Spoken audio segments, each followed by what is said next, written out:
What's up guys, you're very welcome to Frauditor Compilation number 18 here on Degenerate Watch. Thank you very much for joining me. In this video we're going to be taking a look at a rookie frauditor who seems to be just fresh out of the academy. And if I'm not terribly mistaken, he has a lady with him who I think is his mother with him for backup. We'll also be catching up with a frauditor who has decided to audit his ex-employer but ends up leaving in the special taxi. So it's fixing to be a good compilation, and before we jump into the first clip, I'll just ask you guys kindly to hit that like button as it really helps the channel out. Enjoy! I think the city clerk is where we would go for the FOIA. That's where most auditors go to, is the city clerk. I'm going over to this police car. And another officers here. Car.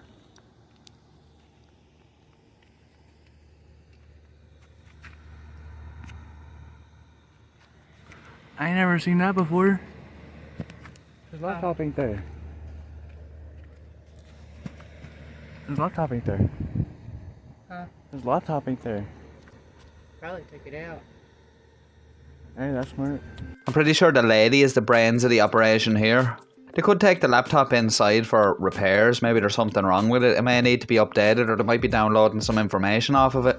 I like the little captions that he's added as well, so he's obviously reviewed his footage and seen where he's went wrong. And it would seem that he's making notes so he can improve for next time. It's not often that you get frauditors admitting their mistakes, and because this guy is so fresh, there's a possibility that he could be saved. He doesn't need to go down that road of frauditing. I think Mr. Barnes needs to be sent in with the defraudilator, kind of like a defibrillator but for frauditors, otherwise known as a taser.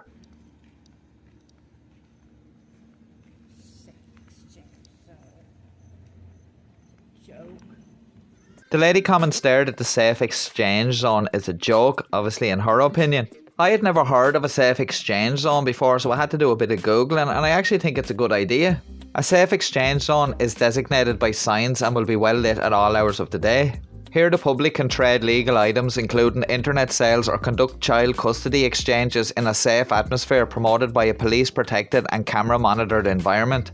The police don't screen the transactions but are available and nearby if an emergency arises. So I think it's a good idea because it provides a safe place for people to go if they're feeling a bit uneasy, especially with internet sales where you're meeting people you don't necessarily know. And you can also be sure that people that are out to scam and rob you won't want to meet you in one of these safe exchange zones because usually they're located at a police station.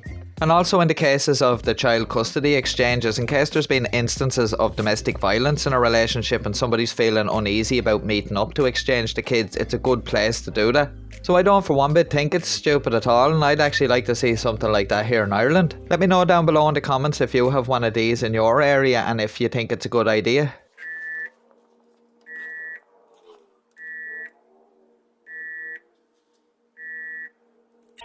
Oh, yes, ma'am. I was wondering, do you have any FOIA request forms?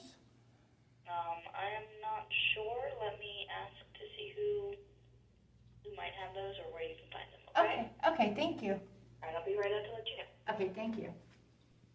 So it seems like the purpose of our visit here today is to do a FOIA request, or at least get the forms. Now I don't know what information that they're going to be requesting here, we don't find out, but what's the bets that it's something absolutely frivolous? I've no problem with people FOIA requesting information if they have a legitimate purpose for it or they need it for something that they're actually doing. But just for the sake of going down there and auditing a place and just doing it because you can, I don't really see the point of it. If you're doing it for just that purpose, then it's just a waste of the staff's time going and finding the information for you and then printing it out for you. It's just a waste of resources and paper. It just ties the system up, and then people that have genuine FOIA requests lodged in, it takes them longer to get their information back. One thing I'll say about these folks is they seem to be pretty nice. They're not obnoxious or ignorant to the staff when they're speaking to them. And they don't seem to be trying to seek out members of staff or members of the public to antagonise, because as we all know, there are some frauditors out there that have an absolutely vile attitude towards anyone they meet. Mom. Oh, hi. I'm waiting for our PIO to get off the phone. She's supposed to be on it. I said I'm waiting for our PIO to get off the phone. Once she is, I'll ask her where to get the form requests. Okay. If we have them. Okay, thank you. So while they're waiting for the public information officer to get off the phone and let the staff know where they can get these forms, the guy that's holding the camera sees that some officers have pulled up outside, so he goes to investigate.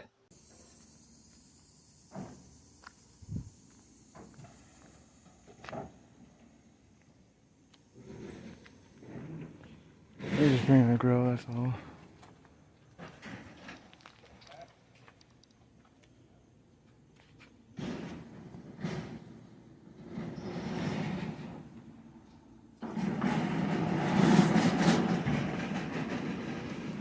I bet that suspect's gonna get a right grilling.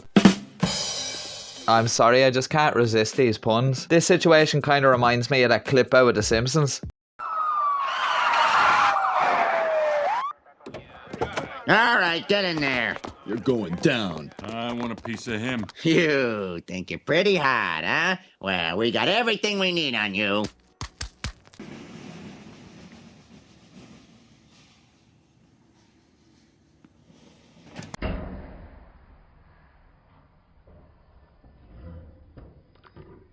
Oh, you scared the crap out of me.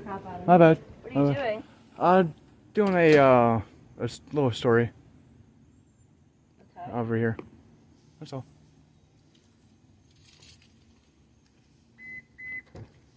Can I get your name and what you do here? Not until you turn that off and tell me what you're doing. I just told you what I'm doing. I'm working on an investigative story. That's all I'm gonna tell you. I'm not with the police department. You'll get with them. You can see on the caption there it says you're still a public employee, but how does he know she's actually a public employee? For all he knows is she could be the lady from down the road in the cafe that's delivering up the lunchtime order. Just because she came out of that building doesn't mean she works for the police department, nor does it mean she's an actual public employee. And on a side note, I'd love to know what the police were actually doing with that grill. I'm surprised that Frauditor didn't give him a good ribbon about it. Because guys, you know, when the reputation of the police department is at stake, we need a hero like him to bring the heat. Yeah, I think at this stage now I've reached the pun quota.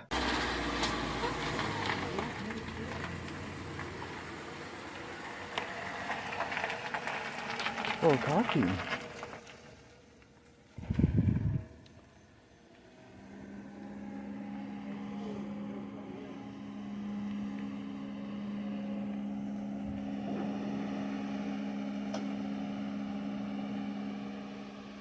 Kind of snitch over here.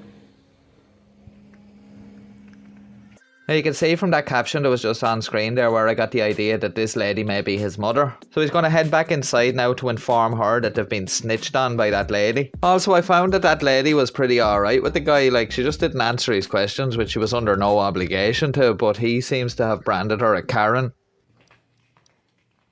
I'm gonna need you to come out there with me. I'm gonna need you to come out there with me. I had a Karen snitch. A Karen snitched. Oh, Lord. You know how they go. You have to push the button on the door.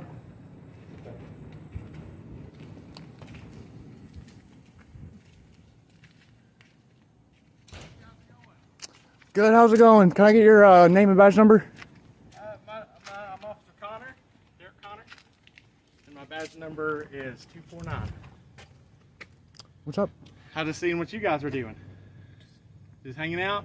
Oh no, I was waiting actually. They were trying to FOIA request. That's what I was waiting for. So, a FOIA request for the police department or a FOIA request for the city manager's office? For the city manager's office. Okay. And she told me that somebody was on the phone and she'll be back with me. in a Okay, second. all right. Okay, I'll just check and make sure that somebody was helping you guys, okay? All right, thank you. All right. Have a good one. All right. Actual FOIA request form for anything legal or whatever, it's through the police department, which is right over there. Okay. So if you need something from the city here, you just need to put your name, address, and what it is, and I can turn it in. So depending on what you want, okay? All right, thanks. You're welcome. So as you heard there's no actual FOIA request forms in this place. You just fill out your details and what information you need on a sheet of paper, I presume, and just hand it in and they'll get the information for you. But they didn't hang around here to do that, so I presume that they were just trying to get the form for the sake of it then. So now they're heading over to the police station to look for some FOIA request forms from over there. So that's just on the other end of the building and they have to do a little bit of walking, so we're just going to jump right to when they get to the door of the police station.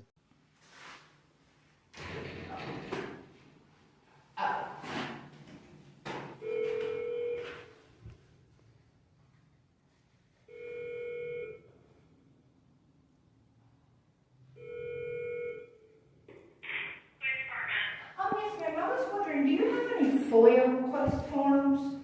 Yes, I will let you into the lobby and they should be on the wall. Okay, thank you. You're welcome.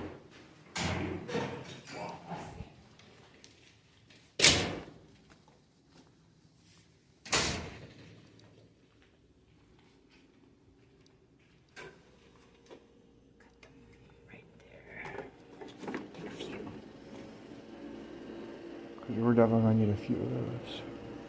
Oh no, that sounds pretty ominous. They're gonna need a few of those. I'd say the staff at this place are gonna be kept busy. I'm very curious to know what information they're actually looking for.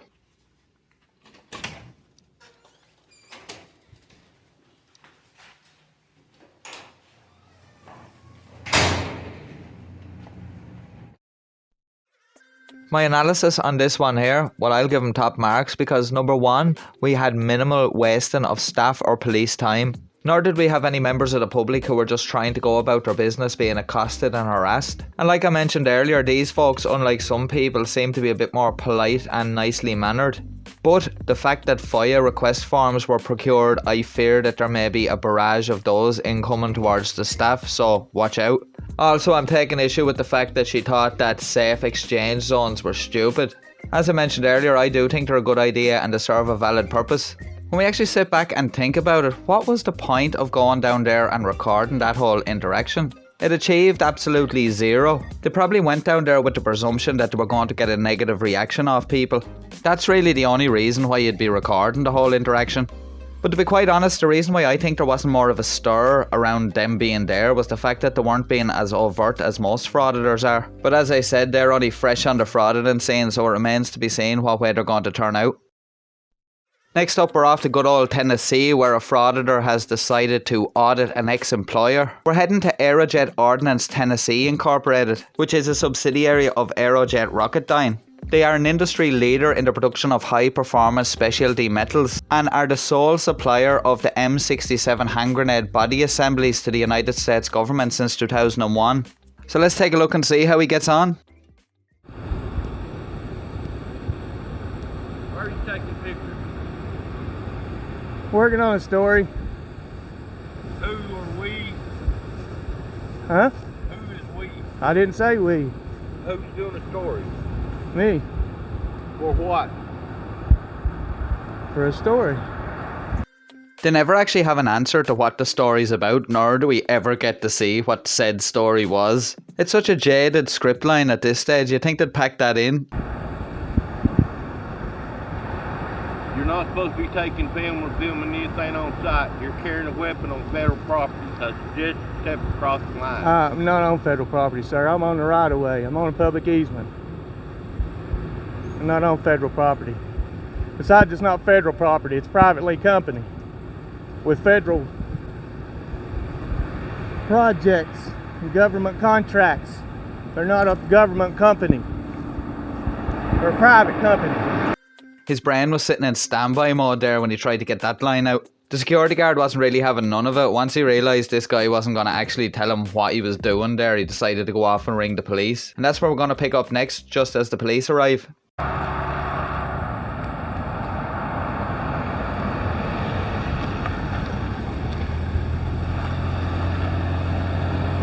gonna park in the road.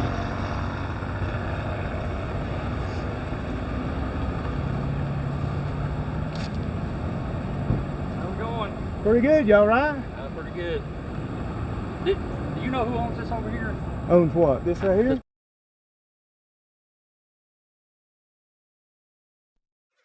So as you've probably already guessed, he's going to pull the old easement tactic out of the bag here. The officer's claiming that that's somebody else's property that he's parked on, but he's claiming that because of the utility poles that he's on a public easement. And we've heard this argument time and time again. Personally, I wouldn't have parked my car in that position where it was. I would have found somewhere a little bit better than that. The car sticks out like a sore thumb there and it's bound to draw some sort of attention. I understand if your car breaks down on the side of the road and you have to just get it off the highway a bit just so it's out of harm's way. But in this instance, we know that the guy was only going down the road to the Rocketdyne place to do some recording. So yeah, he probably could have found a better place to park his car other than there.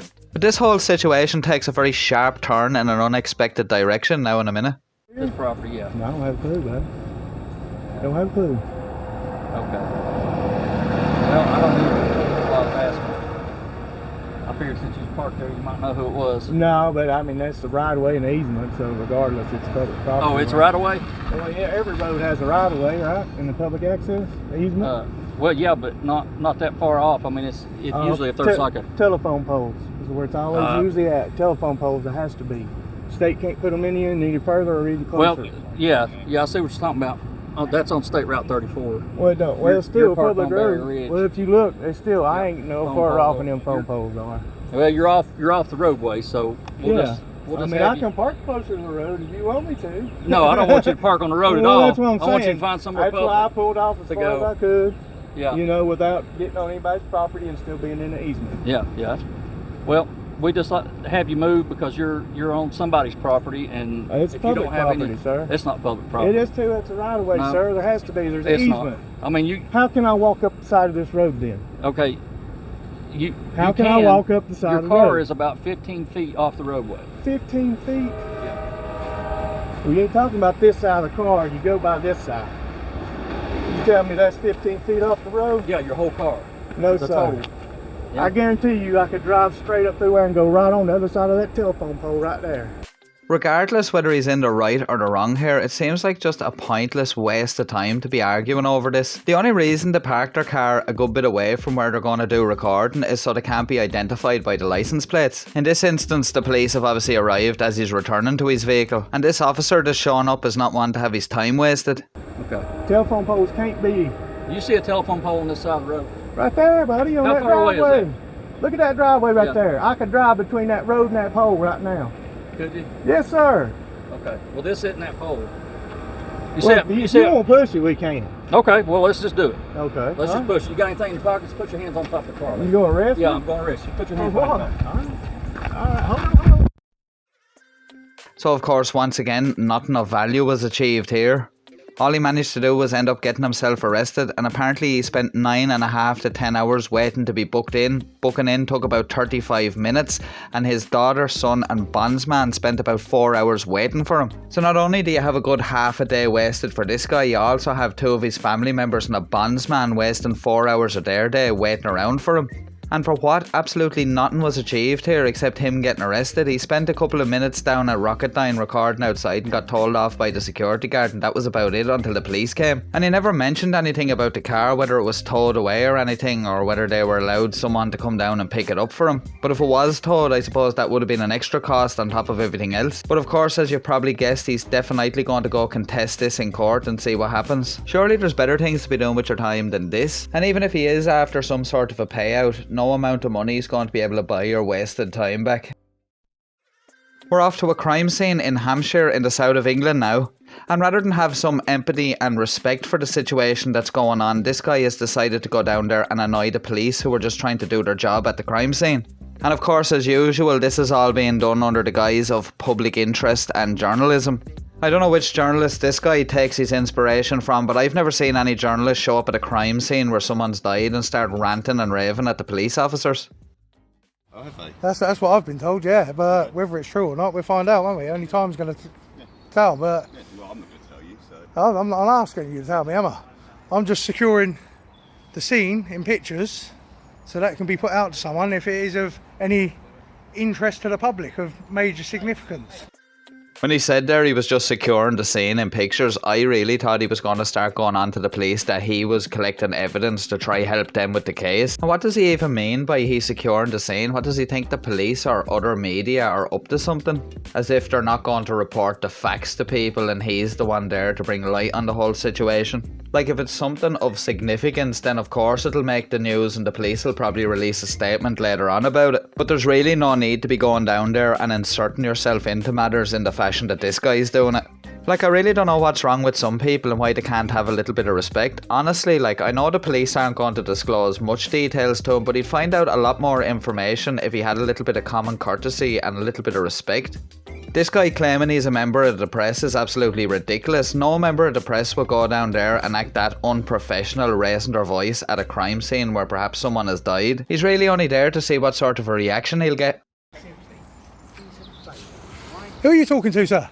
Get away from me. Step away, because you will be all over YouTube. You have no right to approach me. You have no right to touch my camera. Please step away. Please, you're a police officer. I want you to identify yourself. Identify yourself, sir. Absolutely blows the situation out of proportion.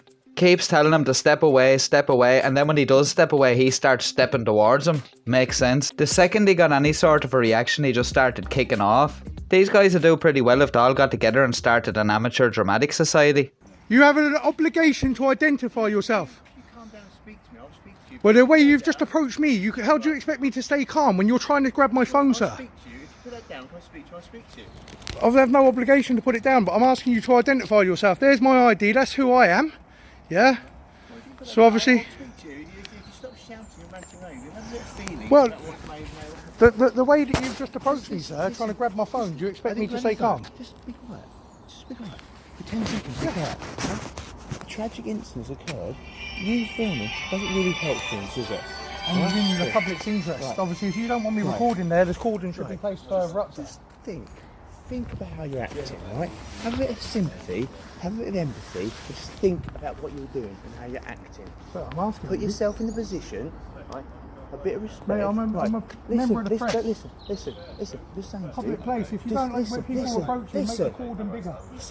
The detective's trying to talk a bit of sense to him, but he won't listen. All he wants to do is hear his own voice echoing over and over again with the same stuff. None of these guys seem to have an ounce of common sense. When they see something going on, to just stay out of the way. They always need a cordon put here and a sign saying this put there. It's just absolutely ridiculous.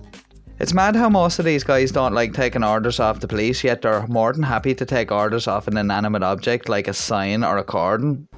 Have a bit of sympathy, have a bit of empathy for I'm people, still waiting for you to identify Have a bit of yourself. sympathy, have a bit of empathy for what may or may not have happened, right? You stand there shouting and ranting and raving. It's not doing You approaching anything. me, putting your hand in front of me, trying to grab my camera is not acceptable in a public place, sir. I think you're getting yourself out of it a bit now. Can you please right? identify yourself? Doesn't matter, right? I suggest you just move on. I'm asking you to because identify yourself. As an obligation of Hampshire Constabulary, Really? you have to Is it? identify yourself. Yes, you have. Obviously, I'm not speaking to you, man. Chris, just ignore it. Oh, Chris. I think I've met you before anyway. I don't think you have. I think I have. I don't think you have. I I think think I this have. conversation's ended, but we're not going to give you The any... conversation hasn't ended. There's going to be a formal complaint going into PSD. Would you like to identify your officer, please? Right, I'm going to take every other officer's details from here. Yeah, you go and do that, buddy, if it makes you feel better, but at least to get you away from the front of the house where you're making a racket. I like the fact that the detective there just tried to reason with him, and when he realised that this guy's not going to listen, it's just a waste of time and he's just going to stand there continually arguing, he just left it so and walked away, which I thought was a good move. All these guys want is the interaction, and once you shut that down, it's game over. Excuse me, officer, could you identify yourself, please? Could you identify yourself, please, with your collar number? Yes, it's an obligation to the public. It's in your codes of practice. So I'm asking you nicely, could you please identify yourself? No, because they're not following your codes of practice. You're in a uniform, you have epaulets on your shoulder, which is why I'm asking you to identify yourself. If it's going to be a refusal, I will also be forwarding this professional standards as well. Right, and your name is? Right, brilliant. Would you like to please identify yourself? Excuse me? As you're here at the scene and you're involved, I would like you to identify yourself. So you're refusing. PC 27940 is refusing to identify themselves. That's fine. He's cribbing and moaning there about her refusing to identify herself just after he's called out her shoulder number. It's just clutching at straws now, going around taking shoulder numbers to go off and file frivolous complaints. I'm now leaving. I'm leaving. I've asked you. You've refused. There you go. That man that shouted out through the top window seemed to be one of the neighbours, and he wasn't very happy about this guy being outside being so disrespectful. Of course, all our Frauditor can do is just nervously laugh. I don't know exactly what happened here, but I'm presuming that somebody died. And with that guy being a neighbour, he could have been a very close friend of whoever passed away. So obviously emotions are going to be running high, and somebody being disrespectful like that's going to set people off. I can only imagine how things may have panned out if there had been a family member there of the person who had passed away. Going down there, hassling the police and having absolutely no respect at all for the person that was involved achieves nothing. It just makes him look silly, and even people in his own comment section were kind of giving him a bit of a grilling over it. I really don't think there's that many people out there that would agree with what he was doing here. Just a quick note to all my channel members, there's a brand new members only video after being posted for you guys to watch, and I'm going to leave a link down below in the description of this video. You can also check out the membership tab on the channel homepage. And for any of you guys that are interested in becoming a channel member, you can hit the join button down below this video or check out the link down below in the description to find out more. When you become a channel member, you'll get access to members only videos among other things, and it's also a great way to help support the channel. There's a couple of other ways you can help support the channel also listed down below in the description, or alternatively you can hit the little heart button down below this video and send us a super thanks. If you did enjoy the video, don't forget to hit that like button, as it really does help the channel out and I do very much appreciate it. And also make sure you're subscribed with notifications turned on so you never miss out on a new video here on Degenerate Watch. Well, that's about all for this video, guys. I thank you very much for joining me, and a big shout out to everyone that's joining me watching this on the premiere. As always, I'll be back in the next couple of days with another video. I do hope you'll join me then. And until then, why not check out some of the videos that should be appearing on screen now. Until next time, guys, stay safe, take care, peace.